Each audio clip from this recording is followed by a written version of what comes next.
Yung pangatlo nating topic, no? Pastor Kibuloy naman ang naghamon. Ako yung sinasabi kong naghamon, Pastor Kibuloy, ito po ay base, mga kababayan, dito sa aking pagkakaintindi nung video na lumabas, mga bossing. Yung video na lumabas po, eto. Ayan. Naka-red si Pastor, oh. Kaya sabi ko, hindi kaya sumusuporta din kay BBM si Pastor kasi red yung suot, ano? Sir Mark, Philippine Arena na lang po para neutral. Ayan. Siguro, hindi naman sa mas madami yung manonood na fans ni Makagago kesa kay Banat Bay. Kasi naman po tayo dito sa political, kumbaga, mga political vlogging, mga kababayan, hindi naman po kasing dami nung kagaya nung mga content nila Makagago no? Parang pink, sabi ni Ronnie Mascarenas. Kaya malamang ako sisipot ako para kay Banat Bay, manonood ako para kay Banat Bay. Pero siyempre papanoorin ko silang dalawa, no? Papanoorin ko silang dalawa kung may popcorn. Kunyari po, nakaalis na ako after 5 days dito, bibila ako ng ticket pabalik para panoorin si Banat Bay. 'Di ba mga kababayan? Ganun lang 'yun. Tuloy natin. Ngayon naman po, base po sa pagkakaintindi ko, habang pinanood ko, mga kababayan, yung video ni Pastor Kibuloy, mga bossing, ang pagkakaintindi ko po dito, parang naghahamon, no? Punta kayo dito. Warrant of arrest? Punta kayo dito. Ganon. So panoorin natin ng mabilisan to, mga boss, kasi 4 minutes to Pero wag niyong asahan na talagang isang buo kasi iniiwasan din po natin na ma-copyright or kung ano man, mga kababayan, no?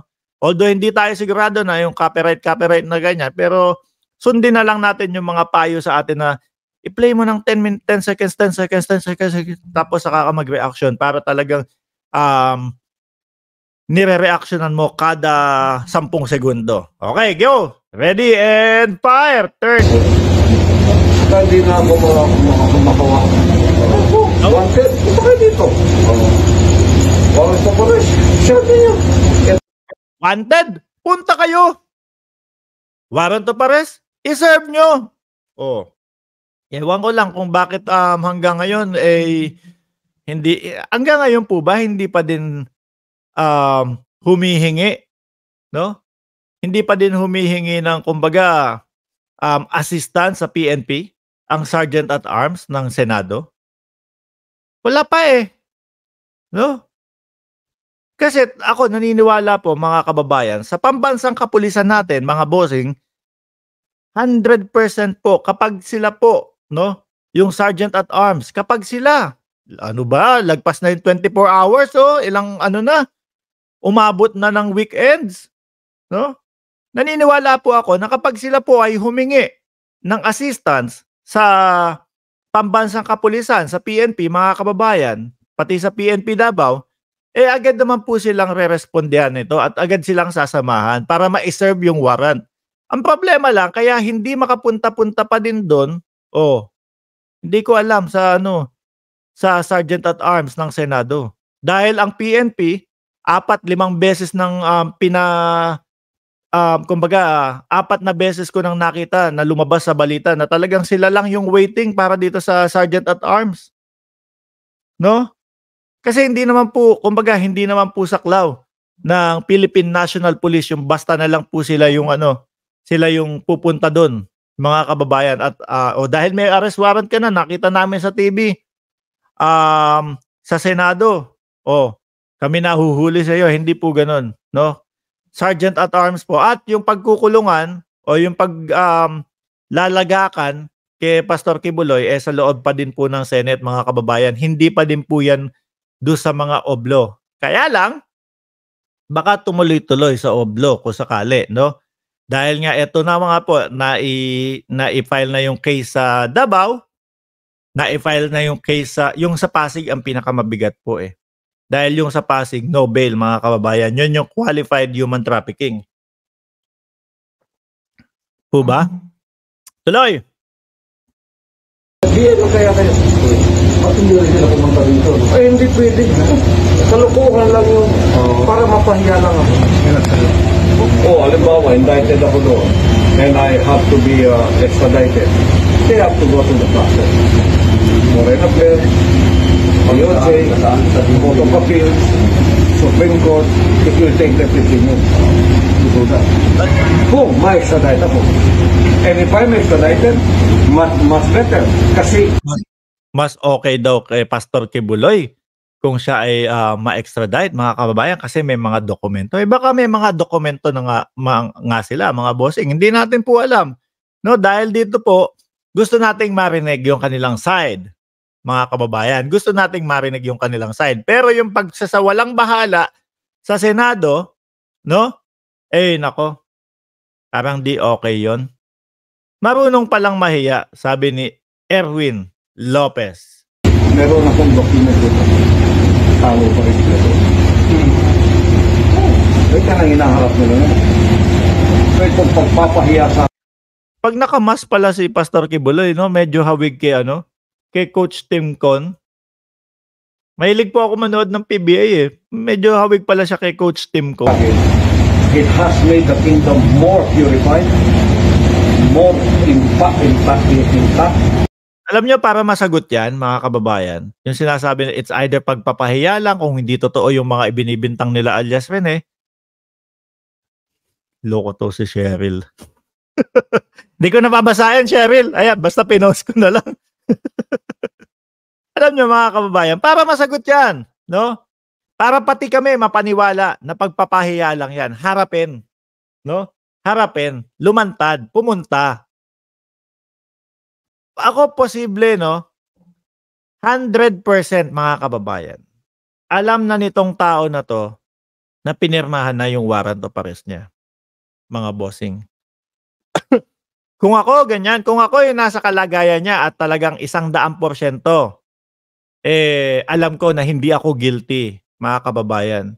Sabihin na natin umabot sa warrant of arrest. Pero kung ako, alam ko na hindi ako guilty, hindi ko pa abutin ng warrant of arrest.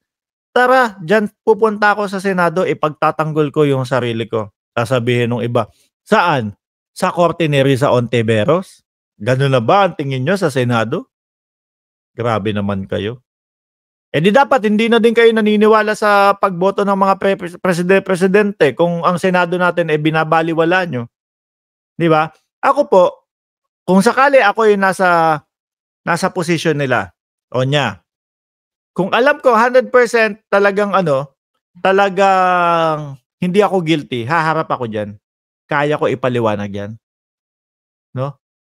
Maipapaliwanag mo po yan kung ano ang katotohanan, mga kababayan Lalo na po ang katotohanan, hindi mo mababali yan, hindi mo maiiba yan. No? Pero yung kapag ikaw nagsisinungaling o yung kasinungalingan ang mga binubukan ng bibig mo, mawawala sa utak mo yun siguro mga ilang araw, ilang buwan. Mga kababayan, madaling mawala sa utak kapag po kasinungalingan. Sabi ni Angela Hero, guys, 295 likes. 930 viewers po tayo. Ayan, like muna po tayo. Salamat po. Kasi kapag nila-like nyo yung mga video, mga bossing, kumbaga, mas ini-spread po yan ni YouTube. Mas madami pong nakakanood po ng ating mga live stream, mga kababayan. Kapag po kasi nungalingan, mga kababayan, nako, napakadali pong mawaglit sa utak niyan. Malilimutan at madudulas. Sabi ko, siguro hindi kaya, no? Tanong lang naman para sa akin, hindi kaya yun yung kinatatakot nila? No? Ulitin ko po, hanggang ngayon naman po, inosente, no? Si Pastor Kibuloy, hanggang sa, kumbaga, meron na talagang, ito na yung judgment namin kay Pastor doon sa Korte Suprema. Mga bossing. Diba? Tuloy natin. And more ideology. Kasi yung properties namin dito, yun ang gustong i-undermine ng mga rebelde. Tapos may close. Yung properties daw po nila, ewan ko kung sino naglagay ng caption dito, yung properties nila gustong i-undermine ng mga rebelde. Tapos may close parenthesis, Risa Ontiveros. Tinawag pa rebelde si Senator Risa Ontiveros. Ano? Kasi ako lang. Pag yan na nawala ako, free for all na sa spot at igagawa sa ibang organization. Ito tanong lang po mga kababayan. Doon sa pagkakasabi nila na gano'n, yung mga properties nila gustong i-undermine ng mga rebelde, mga kababayan. Ito tanong lang. Kumbaga, gusto ba nilang sabihin dito o kumbaga ipakalat na walang saysay yung kapulisan, kasundaluhan sa Davao? Na kapag nakuha ng rebelde yung properties nila hindi kayang sugpuin. Kumbaga sila lang yung may kakayanan na sumugpo doon sa mga rebelde. Ganun po ba? Kasi ganun po yung pagkakaintindi ko. I-correct nyo na lang po ako mga bossing. Di ba? I-correct nyo na lang po ako. Ipasok na natin para sa kanila kay yung 9 subsidiaries namin ng mga business. Mahaba pa to? Gago! Mahaba pa to? Putulin ko na dyan mga kababayan. No? Pero dahil nga po ang linagay natin sa thumbnail natin mga bossing yung tipong paghahamon ni Pastor Kibuloy, may warrant kayo, i-serve nyo. Ayan o. Harap mo na. Hindi na ako makawa. Wanted, punta kayo dito. Wanted! Punta kayo! Punta kayo dito. Wanted pala Warrant of arrest, serve nyo. Warrant of arrest, i-serve nyo. Nako, katukin na ulit natin mga kababayan, yung Sergeant at Arms. Ano na?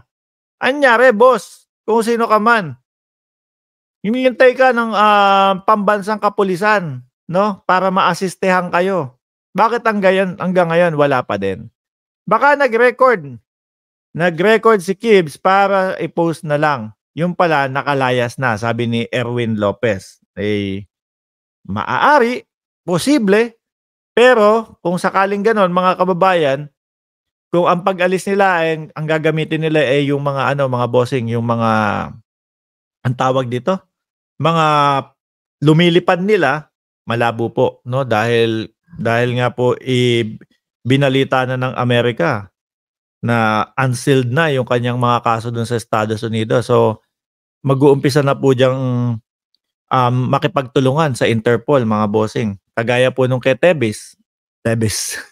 Nung kay Tebes, mga kababayan, ayun, di ba? Yung pagkakahuli sa kanya malaking bagay po yung pagkakatulong ng Interpol, mga bossing.